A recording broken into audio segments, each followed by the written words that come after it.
Morning traders. இன்றைக்கி date பார்த்திங்கன்னா 24/7 வெள்ளிக்கிழமை. ப்ரீ மார்க்கெட் வந்து ஓப்பன் ஆயிடுச்சு. ப்ரீ மார்க்கெட் வந்து நிஃப்டி பேங்க் நிஃப்டி ரெண்டுலேயுமே வந்து சரியான கேப் டவுனு. நம்ம வந்து இந்த அளவுக்கு ஒன்றும் பெருசாக ஒன்றும் எக்ஸ்பெக்ட் பண்ணலை.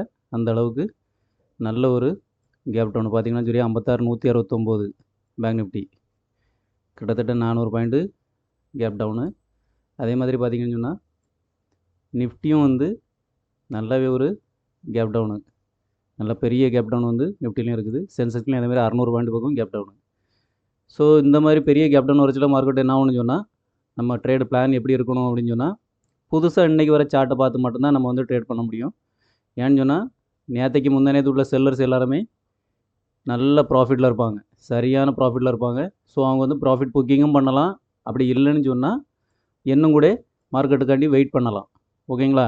மேக்ஸிமம் வந்து சின்ன சின்ன ட்ரேடர்ஸ் வந்து, அதாவது சின்ன இன்ஸ்டியூஷனல் ட்ரேடர்ஸ் வந்து நிறைய பேர் ப்ராஃபிட் புக்கிங் தான் பண்ணுவாங்க. ஸோ அதனால் மார்க்கெட் வந்து ஒரு ப்ராஃபிட் புக்கிங் ஃபஸ்ட்டு ஒரு 2 கேண்டில் 3 கேண்டில் 5 கேண்டில் வர ப்ராஃபிட் புக்கிங் வர போகிறதுக்கு வாய்ப்பு இருக்குது. ஓகேங்களா? ஸோ இந்த கேப்பை வந்து கொஞ்சமாக ஃபில் பண்ணதுக்கு வாய்ப்பு இருக்குது. ஃபர்தராக மறுபடியும் வந்து ப்ராஃபிட் புக்கிங் ஆச்சுன்னு சொன்னால் மார்க்கெட் வந்து அப்சைடு ட்ரெண்ட் கூட அடிக்கிறதுக்கு வாய்ப்பு இருக்குது. ஸோ இன்றைக்கான மார்க்கெட் வந்து இந்த மாதிரி தான் இருக்க போகுதுன்னு நினைக்கிறேன். ஸோ ஃபஸ்ட்டு கேண்டில் நம்மளுக்கு வந்து மார்க்கெட் ஓப்பன் ஆகி எப்படி வருதோ அதுக்கு தகுந்தாப்பில் நம்ம வந்து ட்ரேட் பண்ணிக்கலாம். ஓகேங்களா? வெயிட் பண்ணி பார்ப்போம். மார்க்கெட் வந்து ஓப்பன் ஆகட்டு, ஆன உடனே பார்க்கலாம்.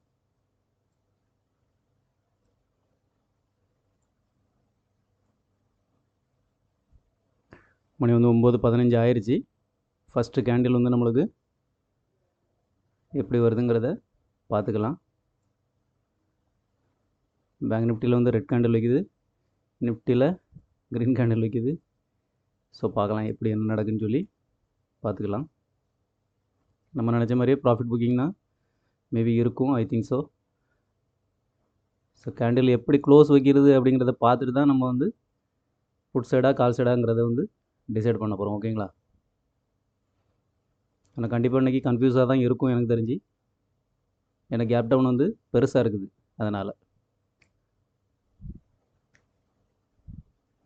பார்க்கலாம், வெயிட் பண்ணி நம்மளுக்கான ஆப்பர்ச்சுனிட்டி கிடைச்சா மட்டும் நம்ம ட்ரேடு எடுத்துக்கலாம். ஓகேங்களா? ஓகே, ஆல்மோஸ்ட் நல்ல ஒரு க்ரீன் கேண்டில் தான் வச்சுருக்கு.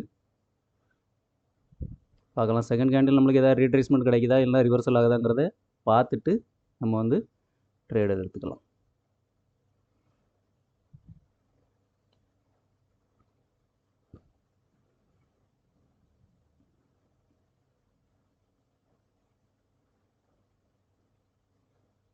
ஓகே, செகண்ட் கேண்டில் பார்த்தீங்கன்னு சொன்னால் ரீட்ரேஸ்மெண்ட் நம்மளுக்கு கிடைக்கிது. கால் சைடு வந்து எப்படி இருக்குன்னு பார்த்துக்கலாம். ப்ரீமியம் வந்து எந்த மாதிரி இன்க்ரீஸ் ஆகுதுங்கிறத பார்த்தா தெரிஞ்சிடும். ஓகே,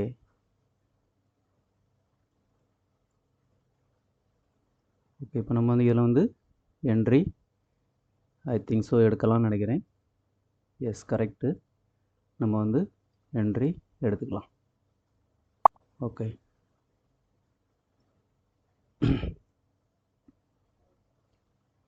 பார்த்திங்கன்னா தெரியும், ரீட்ரேஸ்மெண்ட் கொஞ்சமாக கொடுத்துட்டு திரும்ப வந்து மேல் நோக்கி தான் ப்ராஃபிட் புக்கிங் பண்ண போயிட்டுருக்குது மார்க்கெட்டு.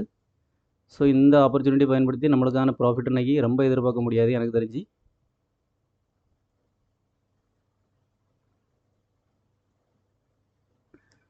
ஒரு சின்ன ப்ராஃபிட் வந்தனாலும் நம்ம வந்து சடனாக புக் பண்ணிவிட்டு வெளியே போகிறது சேஃப் சைடு.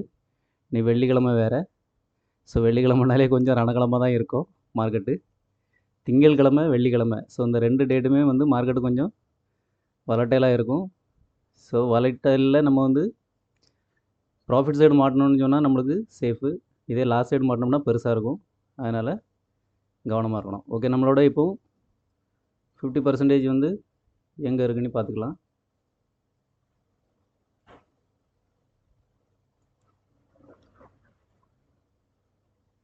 இப்போ 2 கேண்டில் வச்சு நம்ம பார்ப்போம். 50% பார்த்தோன்னு சொன்னால்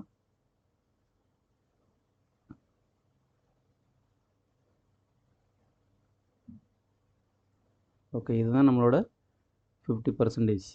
ஓகேங்களா? இதை தாண்டி கீழே மார்க்கெட் வரச்சில் நம்ம வந்து எக்ஸிட் ஆகிடலாம். பார்த்திங்கன்னா இந்த ஒரு 500 500-600 பக்கம் நம்மளுக்கு ப்ராஃபிட் போயிட்டுருக்கு. ரெகுலராகவே நம்மளுக்கு இந்த மாதிரி 500-600 ப்ராஃபிட் காமிச்சிட்டு திரும்ப வந்து மார்க்கெட் ரிவர்சல் ஆகி நம்மளை வந்து செவுட்டில் அடிக்கிறதெல்லாம் நம்ம வாங்கிட்டு தான் இருக்கோம். ஆனாலும் இதையெல்லாம் கடந்து நம்ம ஒரு டிசிப்ளினாக வந்து ட்ரேட் பண்ணணும்னு சொன்னால் ஈஸியாக மார்க்கெட்டில், அதாவது ஆப்ஷன் ட்ரேடிங்கில் வந்து ரொம்ப நாள் சர்வை பண்ண முடியும் அப்படின்ட்டுங்கிறது தான் நம்மளோட தாழ்மையான கருத்து. சரிங்களா? ஸோ வெயிட் பண்ணி பார்க்கலாம், நம்மளுக்கு ப்ராஃபிட் வருதா லாஸ் வருதா அப்படின்ட்டு வெயிட் பண்ணி பார்க்கலாம்.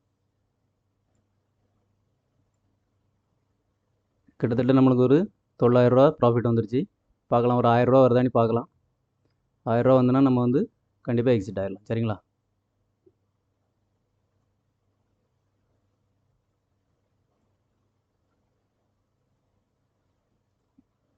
ஓகே, கிட்டத்தட்ட ஒரு 1000 ரூபா நம்மளுக்கு வந்து டச் ஆகிட்டு, ஓகே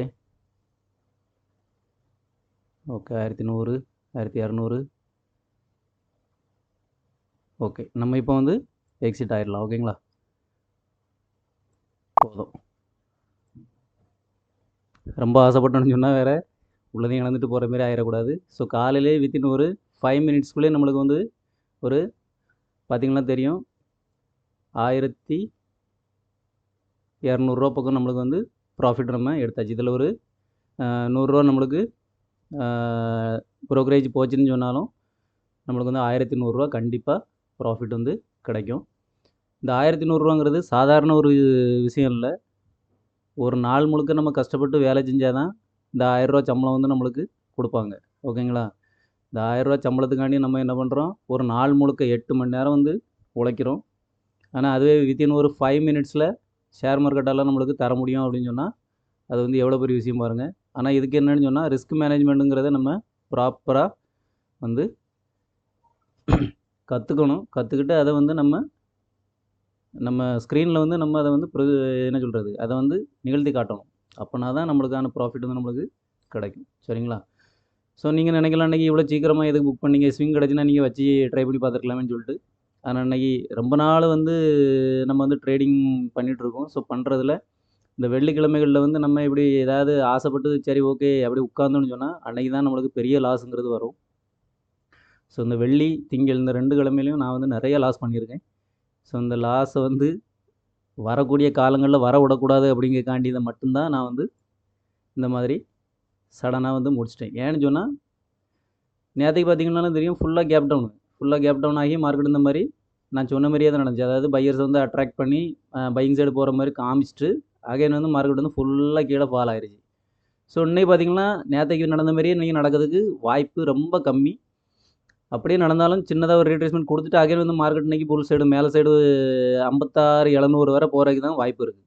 ஓகேவா? இந்த இதை வந்து கவர் பண்ணுறதுக்கு தான் வாய்ப்பு இருக்குது. ஏகதேசம் இந்த கேப்பை வந்து இன்றைக்கி ஃபில் பண்ணோம் அப்படிங்கிறது தான் என்னோடய எதிர்பார்ப்பு. ஓகேங்களா? ஸோ அதனால் வந்து வச்சு பார்க்கலாம் அப்படின்னு சொல்லிட்டு எனக்கும் ஆசை தான். ஆனால் வேண்டாம், ரிஸ்க் எடுக்க நான் விரும்பலை. ஏன்னு சொன்னால் நம்மளோட கேபிட்டல் வந்து அந்தளவுக்கு பெரிய கேபிட்டல் இல்லை. நம்ம வெறும் 20,000 வச்சு கேபிட்டல் வச்சு நம்ம பண்ணிகிட்ருக்கோம். ஓகேங்களா? ஒரு நாளைக்கு 20,000 ஒரு நாளைக்கு நம்ம 1000 கிடைக்குங்கிறதே நம்மளுக்கு பெரிய விஷயந்தான். அதனால் நம்ம வந்து பெரிய கேபிட்டல் வச்சு பண்ணோன்னு சொன்னால் நம்மளுக்கு மனசில் அந்த ஒரு பேனிக் வராது. ஓகே 1000, 2000, ஒரு 5000 நஷ்டம் ஆனாலும் சரி அடுத்த நாள் நம்ம ரெக்கவர் பண்ணிக்கலான்னு இருக்கோம். ஆனால் இந்த இதில் வந்து அப்படி கிடையாது. நம்ம வந்து ரெக்கவர் பண்ணணும் அப்படின்னு நினச்சோம்னா நம்மளுக்கு கேபிட்டல் வேணும். கேபிட்டல் கரைஞ்சிட்டுன்னு சொன்னால் ஒரு லாட்டு வச்சு நம்ம ட்ரேட் பண்ணவே நம்மள்கிட்ட பைசா இருக்காது. ஸோ அதனால் வந்து கிடைச்ச லாபம் போதும் அப்படின்ட்டு சந்தோஷமாக எடுத்துகிட்டு போயிட வேண்டியதான். ஓகேங்களா? வீடியோவை கடைசி வரை பார்த்ததுக்கு ரொம்ப நன்றி. மறக்காமல் வீடியோ பார்க்குறவங்க சப்ஸ்கிரைப் பண்ணி வச்சுக்கிங்க. அப்படியே பெல் பட்டனையும் வந்து ஆன் பண்ணி வச்சுக்கிங்க. அப்போ தான் நான் போடக்கூடிய வீடியோ வந்து உங்களுக்கு ரெகுலராக கிடைக்கும். நான் கொடுக்கக்கூடிய ஒரு சில டிப்ஸு லைவாகவே நான் பண்ணக்கூடிய ஒரு சில டிப்ஸ் வந்து உங்களுக்கு கற்றுக்கிறதுக்கு ரொம்ப ஈஸியாக இருக்கும். ஓகேங்களா? நன்றி.